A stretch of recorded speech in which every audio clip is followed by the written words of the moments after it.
the major challenge, both to China's own development and for its effect on the world, is environmental.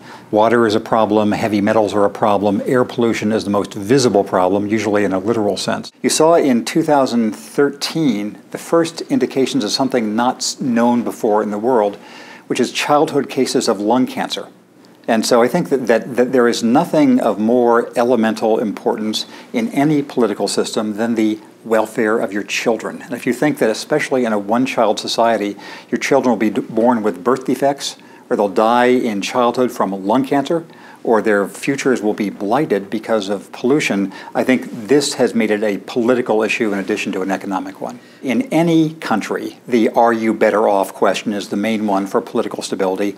It's been particularly important in China because the progress has been so dramatic. If they look back 15 years, they're in better shape. Look back 30 years, there's no comparison.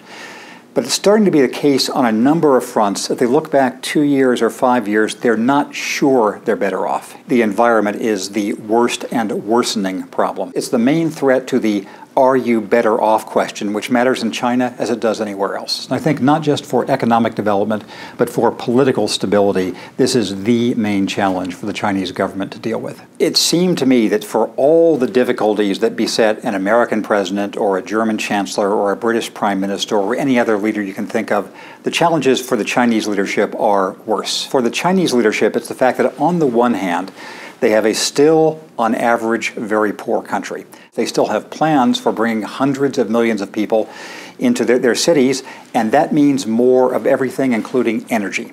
On the other hand, China faces a more acute environmental problem than any other major developed or developing country. So how to both keep the economy growing in ways that necessarily place burdens on the environment and reduce what is already an intolerable burden on the environment. That is why I think the Chinese government is pushing harder on more fronts than any other government on earth to develop other sources. The question is, will they ever catch up? Who will win that race between how bad things are and how hard they're trying to deal with them? When it comes to the environment, I think this is probably the strongest case where Westerners need to be engaged and should like more than dislike what's going on in China, because even though the environmental situation there is really terrible and is a real threat to the Chinese existence and to its effect on the world, the government, I think, actually is trying to do things in a way that are faster, with more intensity than in the U.S. I don't think there's any serious climate denialism in China. There's one major political party in the U.S. that is denialist, that doesn't. There's only one political party in China, but still that party is not denialist. And I sympathize with the dilemma they have, because they're trying to do everything at once. And that everything includes developing more sources of energy, conserving use of energy, moving people up the economic chain, and reducing the damage of having them go up the economic chain. So it's a 4-variable equation they're trying to solve, which is harder.